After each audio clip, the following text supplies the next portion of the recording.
길을 걷다 보면 흔하게 볼 수 있는 게 카페와 커피숍입니다. 창업 문턱이 낮다 보니 누구나 손쉽게 뛰어들고 있는데요. 하지만 생각만큼 수익 내기가 쉽지 않고 폐업도 급증하고 있습니다. 부산 서구의 한 커피 전문점. 이곳 사장님은 여기를 포함 4곳의 매장을 운영하고 있습니다. 사업이 확장되나 했는데 인근의 다른 카페가 우후죽순 들어서며 수익은 갈수록 낮아지고 있습니다. 폐업보단 일부 매장을 다른 이에게 넘길 걸 고민하고 있지만 이마저도 여의치 않습니다. 좀 잘 된다 싶으면 뭐 4-5개는 그냥 기본적으로 다다닥 붙어가지고 지금 생기고 있는 실정이죠. 저희 이쪽에만 해도 지금 뭐 10몇 개, 브랜드는 아니지만 개인 카페 합쳐서 뭐 한 20개 정도 가량 되거든요. 부산의 커피 관련 매장 수는 10,000개를 넘어섰습니다. 저가 커피를 앞세운 기존 프랜차이즈에 해안가에 따라 들어선 초대형 카페들, 동네 곳곳 개인 카페 창업도 늘면서 부산의 커피 시장은 이미 포화 상태입니다. 이는 창업과 폐업 현황을 봐도 알 수 있습니다. 커피 매장 창업은 해마다 2,000건 안팎으로 이어지다 지난해 1,600여 건으로 떨어졌고, 반대로 폐업은 늘어나 지난해 역대 최고치를 기록하며 처음으로 창업 건수를 넘어섰습니다. 지난 2021년 문을 연 커피 매장은 2,113곳, 3년이 지나 현재까지 영업을 하는 곳은 1,272곳으로 생존율은 60%에 불과합니다. 5곳 중 2곳이 3년 안에 문을 닫고 있는 겁니다.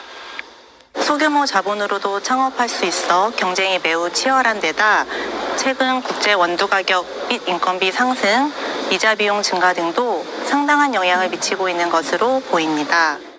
부산의 자영업자와 무급가족 종사자는 지난 5월 34만 6천 명으로 통계 작성 이후 가장 적었고, 커피 매장들의 잇단 폐업 역시 영향을 미쳤습니다. 뭐 전국적으로도 힘들지만 부산은 더 힘들죠. 지금 자영업자들 거의 뭐 진짜 군데군데 콧소리가 날 정도고 뭐 시내 나가보시면 알겠지만 뭐 거의 임대 다 붙어놨지 않습니까? 마지못해 하는 데도 많고. 한때 창업의 대명사로 꼽혔던 치킨집과 편의점을 압도한 커피 매장 역시 또 한풀 꺾이면서 자영업 종사자들의 한숨은 깊어지고 있습니다. MBC 뉴스 박준호입니다. 소비 위축에 따른 매출 감소로 울산 지역 상가 공실이 늘고 수익률도 갈수록 줄어드는 것으로 나타났습니다. 울산의 최대 상권인 삼산과 울산대학교 주변에도 공실이 많은데 임대료를 대폭 낮춰도 장기간 공실로 남아있는 중대형 점포가 늘고 있습니다. 이상욱 기자가 보도합니다. 울산 남구 삼산동에 있는 이 상가 전용 건물은 벌써 3년째 비어 있습니다. 지난 2021년 준공 이후 분양이 되지 않자 임대료 50% 할인 조건까지 내걸었지만 공실을 메우지 못한 겁니다. 결국 채권단이 건물 자체를 공매에 붙였지만 아직 새 주인을 찾지 못하고 있습니다. 한때 울산 최대 상권이었던 울산대학교 주변에도 빈 상가가 즐비합니다. 상가 10곳 중 평수가 넓은 3곳은 임대 딱지가 붙어 있습니다. 목 좋은 1층 상가도 내놓은 지 1년이 다 됐지만 임차인을 찾지 못하는 실정입니다. 각종 지출 비용에다가 그리고 오는 손님층 자체는 이제 인구 밀도가 자꾸 주니까 대형업장들이 유지 자체가 힘들죠. 일부 뭐 극소수 일부 아예 잘 되는데 그런데 빼고는. 올해 2분기 울산대 주변의 중대형 상가 공실률은 33.7%로 관련 통계가 작성된 지난 2019년 이후 가장 높았습니다. 삼산동과 우정 옥교동, 신정동 등 지역 주요 상권이 모두 부진했습니다. 투자 수익률도 갈수록 떨어지고 있습니다. 2분기 투자 수익률은 오피스의 경우 전분기 대비 0.07% 감소한 1.17%를 기록해 전국 평균을 훨씬 밑돌았고, 중대형 상가의 투자 수익률도 0.75%에 그쳤습니다. 상권의 변화가 없을 경우에는 기존 집합 상가의 활용도는 이제 더 낮아질 것으로 예상이 되는데요. 이럴 경우에는 신규 임차인을 구하기 어려워지는 현상이 지속될 가능성이 높습니다. 지난 6월 말 현재 울산 지역 자영업자는 8만 8천 명으로 1년 전보다 5천 명 늘었습니다. 하지만 이 가운데 70%에 가까운 5만 7천 명이 종업원이 없는 1인 사업장입니다. 높은 인건비와 고금리 부담 속에 지역 중심 상권이 무너지면서 지역 자영업 기반이 흔들릴까 우려하는 목소리가 높아지고 있습니다. MBC 뉴스 이상욱입니다. 요즘 대구 시내 중심가와 식당가는 저녁 시간에도 한산한 모습을 보이는 곳이 많습니다. 손님 구경하기 힘들다, 또 코로나 때보다 더하다는 말들이 나오고 있는데요. 실제로 숙박, 또 음식업 같은 비제조업 분야 경기가 대구와 경북에서 큰 폭으로 악화되고 있다는 조사 결과가 나왔습니다. 김철우 기자입니다. 본격적인 여름 휴가철이 시작됐지만 서민들에게는 휴가철 분위기가 나지 않습니다. 숙박, 놀이, 음식업 분야는 손님이 크게 줄면서 자영업자들은 코로나 때보다 오히려 체감 경기가 더 나빠졌다고 말합니다. 문도 많이 닫고 문을 닫더라도 고정비는 또 늘 들어가야 되는 부분이 있다 보니까 어쩔 수 없이 문 열어놓고 가게 운영하고 하는 그런 집도 많이 있습니다. 제가 볼 때는 문 많이 닫을 겁니다. 한국은행 대구경북본부가 발표한 7월 대구경북 기업 경기조사 결과에 따르면 제조업 기업 심리지수는 101.1로 6월보다 1.4포인트 상승했지만 비제조업은 89.5로 13.3포인트나 하락했습니다. 비제조업 기업 심리지수를 구성하고 있는 항목 가운데 업황지수의 경우 61로 6월보다 9포인트가 하락하면서 코로나 이후 가장 큰 폭으로 하락했습니다. 대구의 경우 올해 초 70이던 업황지수는 53까지 떨어지면서 올 들어 가장 낮은 수치를 기록했습니다. 그런데 이 지수가 여기에서 더 떨어진다는 전망이 나오고 있습니다. 무더위도 한몫했다지만 대구의 경우 비제조업 분야 서비스 업체들이 대부분 영세하다 보니 경기 침체에 따른 수요 감소의 영향이 더 크게 나타나고 있는 것으로 분석되고 있습니다. 특히 이제 대구 지역이 서비스업이 주력 산업이다 보니 자영업자들이 많이 포진이 되어 있는데 이제 도소매라든지 음식 숙박업에서 내수 부진이 이제 자금 압박까지 이어지면서 점점 어려워지는 상황입니다. 물가 상승으로 재료값이 올랐는데도 음식값을 비롯한 판매 가격 자체를 올리지 못해 생산성이 악화된 탓이 큽니다. 이런 가운데 가처분 소득 감소에 따른 비제조업의 매출 자체가 한 달 사이 18포인트나 떨어진 것이 가장 큰 원인입니다. 코로나 때 대출받은 원리금까지 갚느라 어려움이 가중되고 있다면서 자영업자들은 이자는 갚더라도 원금 상환을 유예해 주는 등의 현실적인 지원책이 시급하다고 입을 모으고 있습니다. MBC 뉴스 김철우입니다. 네, 시청자 여러분 안녕하십니까. MBC 뉴스데스크 부산입니다. 부산의 자영업자와 소상공인 폐업이 빠르게 늘고 있습니다. 부산시가 종합대책을 내놨는데 일시적 경영 지원부터 폐업 후 재취업까지 전 과정을 지원하겠다는 겁니다. 그런데 실효성이 관건입니다. 송강무 기자입니다. 부산 서면의 한 상가 건물입니다. 곳곳에 임대 딱지가 붙어 있습니다. 위에 수도방도 있었고 요 밑에는 기금속 가게 금방. 경기 침체에 공실은 채워질 기미가 안 보이고 폐업도 속출하고 있습니다. 문제는 속도입니다. 전국과 비교해 부산의 자영업자 감소와 공실률 증가 속도가 너무 빠르다는 겁니다. 올해 1분기 전국의 자영업자 수는 전년보다 0.2% 줄었는데 부산은 11.3%나 감소했습니다. 소규모 상가 공실률도 3.6%로 전국 추세보다 2.9%포인트나 높았습니다. 지역 경기에 심각한 충격을 줄 우려가 커지면서 부산시가 대책을 내놨습니다. 당장 어려움을 겪는 상인들을 위해 1조 3천억 원대 정책 자금을 마련해 저금리 상품으로의 전환과 경영 컨설팅 지원에 나서고 상권 활성화 지역도 넓히기로 했습니다. 또 대출금 일시 상환 부담으로 폐업하지 못하는 상인들에겐 장기 상환 대출로 전환해주고 재취업도 지원하기로 했습니다. 재기를 할 수 있는 분들은 재기를 할 수 있게 도와주고 또 빨리 폐업을 할 수 있는 분들은 폐업을 잘 할 수 있게 도와주고 취업을 하신 분들에 대해서는 좀 도와주는. 하지만 당장 매출을 늘릴 대책은 부족하다는 지적도 나옵니다. 매출 부진에 대한 대책 자체가 없다. 그래서 온라인 시장의 성장에 따른 자영업자들이 생존할 수 있도록 돕고 경제구조 전환 지연과 자영업 공급 과잉으로 현재 위기가 당분간 이어질 거란 전망이 나오는 가운데 정책 실효성을 어떻게 높일지가 핵심 과제로 떠오르고 있습니다. MBC 뉴스 송강모입니다. 안녕하십니까. 뉴스데스크 강원입니다. 우리나라 자영업자의 전체 대출 규모가 지난해 1,000조 원을 넘어섰고 영동 지역도 9조 원에 달하고 있습니다.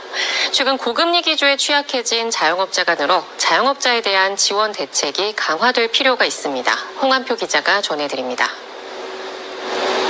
국내 자영업자들의 가계 대출액과 개인 사업자 대출액을 합산한 결과 대출 규모가 1,000조 원을 훌쩍 넘어섰습니다. 영동 지역 자영업자 역시 코로나19를 겪으며 대출이 크게 늘어 9조 원에 달하고 있습니다. 올해 1분기 업종별 대출을 구분해 봤더니 숙박 및 음식점업 대출이 26.7%로 가장 높았고 도매 및 소매업과 부동산업 순이었습니다. 대면 서비스업 비중이 약 20%로 전국에서 가장 높은 축에 속하는 영동지방은 지역 경제가 관광산업 중심이어서 업종별 대출 규모에 고스란히 반영됐습니다. 자영업자 가운데 특히 고령층, 저신용자 등 취약계층 중심으로 대출이 늘어나고 있습니다. 60대 이상 자영업자 대출 비중이 2019년 말 25.5%에서 올해 1분기 40.9%로 15%포인트 넘게 뛰었습니다.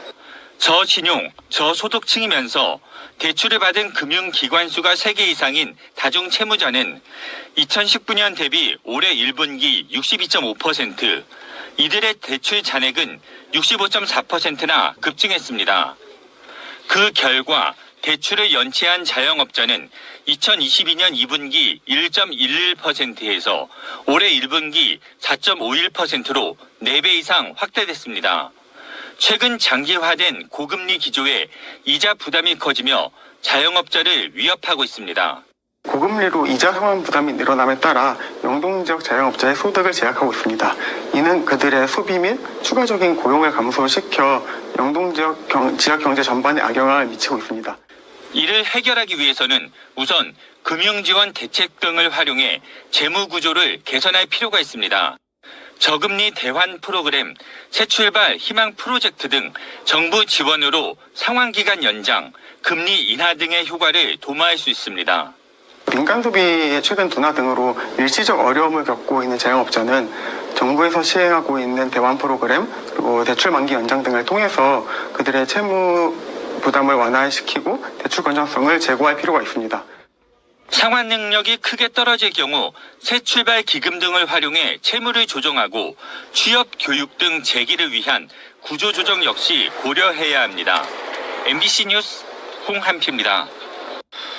장기화된 고금리와 내수 침체 속에 부산의 자영업자들이 벼랑 끝으로 내몰리고 있습니다. 폐업은 갈수록 늘고 있고 대출금 연체도 역대 최대치를 보이고 있습니다. 박준호 기자입니다. 부산 중구에서 4년 넘게 음식점을 운영해온 사장님 부부. 하루 12시간, 한 달 내내 음식점 일에 매달리고 있습니다. 하지만 매출은 제자리고 식재료비와 가스, 수도 등 공과금을 내고 나면 남는 게 없습니다. 고임금에 고물가에 남는 게 전혀 없으니까 불과 몇 년 전만 해도 그래도 조금은 남아서 장사를 했는데 지금은 빛을 지으면서 장사를 하고 있는 상황입니다. 카페를 운영해온 60대 사장님. 코로나19가 끝난 뒤 매출 회복을 기대했지만 상황은 더 나빠졌습니다. 지난해 하반기부터는 적자로 돌아서면서 직원도 내보내야 했습니다. 굉장히 힘들었고 그것도 이제 코로나 끝나면 괜찮을 것 같아서 버텼어요. 3, 4년을 버텼는데 끝나니까 더 안 좋아졌어요.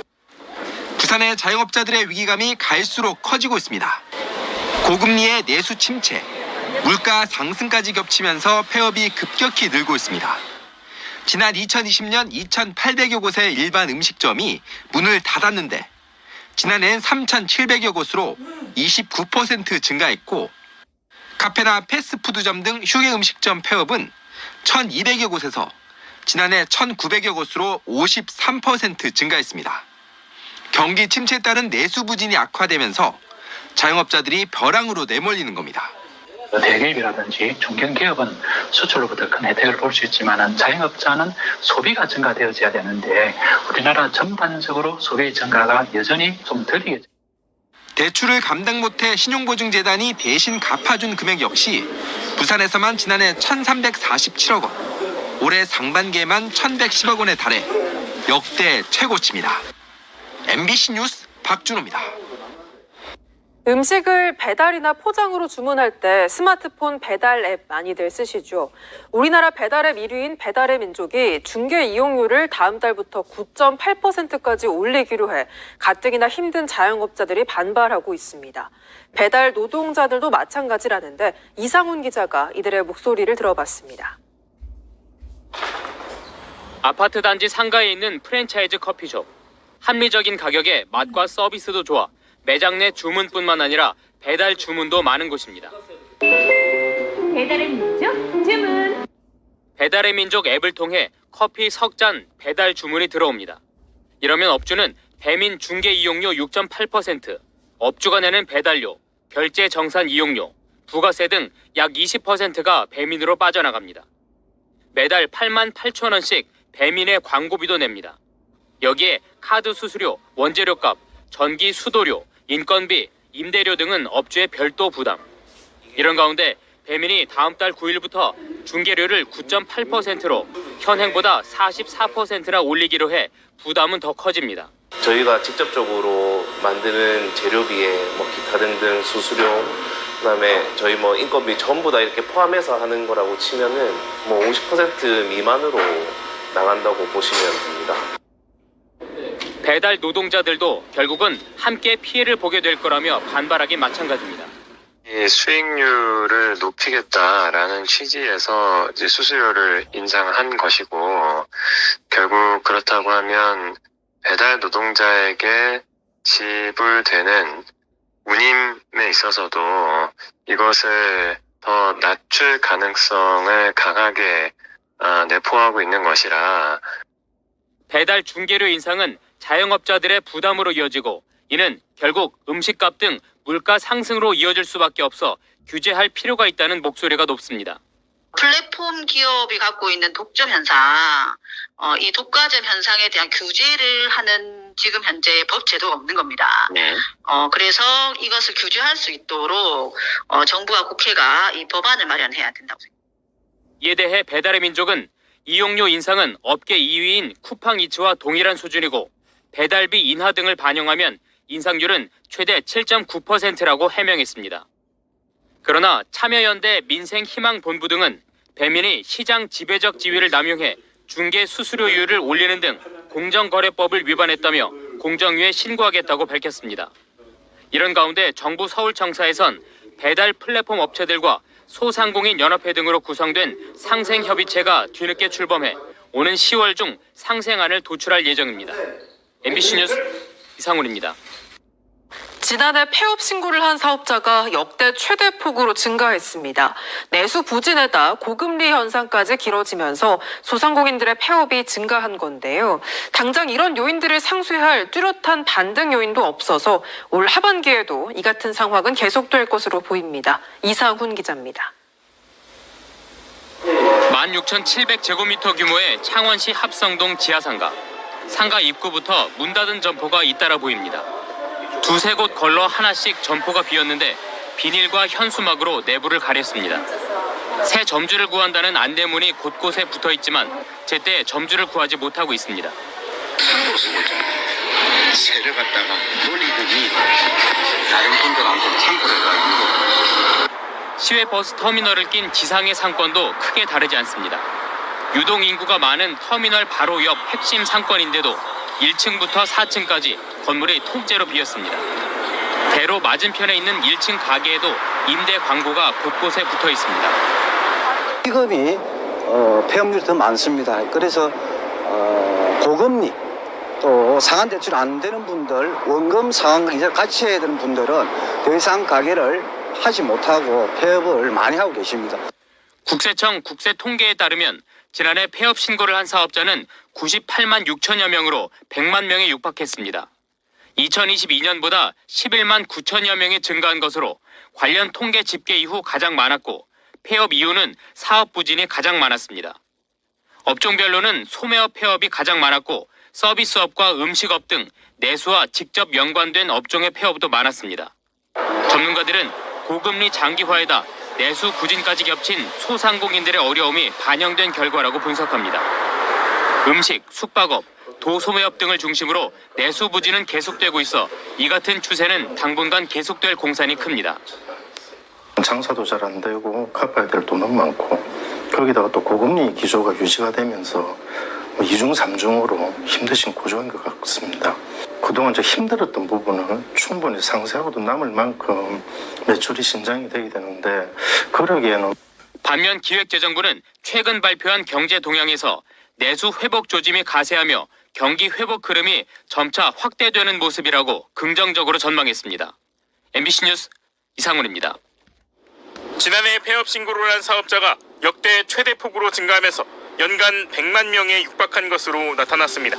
국세청에 따르면 지난해 폐업 신고를 한 사업자는 98만 6천여 명으로 집계돼 전년도보다 12만 명 가까이 증가했습니다. 2006년 관련 집계가 시작된 뒤 가장 높은 수치입니다. 폐업자 수는 코로나19 사태가 있었던 2020년부터 2022년에도 80만 명대를 유지했는데 지난해 100만 명 턱밑까지 수직 상승한 겁니다. 폐업 사유로는 사업 부진이 48만 2천여 명으로 가장 많았습니다. 업종별로 보면 소매업 폐업이 27만 6천여 명으로 가장 많았고 서비스업이 21만 7천여 명, 음식업이 약 15만 8천 명으로 내수와 직접적으로 연관된 업종의 타격이 큰 것으로 분석됐습니다. 고금리 장기화 기조의 내수 부진에 벼랑 끝으로 내몰린 자영업자 소상공인의 위기 상황이 그대로 반영된 결과라는 것이 전문가들의 분석입니다. 폐업률도 9%로 2016년 이후 줄곧 하락하다 8년 만에 상승 전환했습니다. 자영업자는 올해 1분기 약 2년 만에 마이너스 9천 명으로 돌아선 뒤 2분기에도 10만 1,000명 수로 감소폭이 커지고 있습니다. 특히 올해 2분기 고용원 없는 영세 자영업자는 지난해 같은 기간보다 11만 4천 명 넘게 줄며 8년 반 만에 가장 큰 폭으로 줄었습니다. 국책연구원인 한국개발연구원은 지난 8일 발표한 7월 경제 동향에서 경기 판단을 다소 개선해서 개선세 다소 미약으로 부정적으로 조정하며 주된 요인으로 회복되지 못하는 내수를 들었습니다. 반면 기획재정부는 나흘 뒤 발표한 최근 경제 동향에서 내수 회복 조짐이 가세하며 경기 회복 흐름이 점차 확대되는 모습이라며 긍정적으로 평가했습니다. 수영 고가도로 및 비콘 그라운드. 주차장이 빈자리 없이 꽉 찼습니다. 주변에 공론 주차장이 많이 없다 보니까 주변에 사시는 분들도 여기 조금 주차를 많이 하시는데 하지만 오가는 사람은 겨우 한두 사람뿐. 세 곳 중 한 곳이 공실입니다.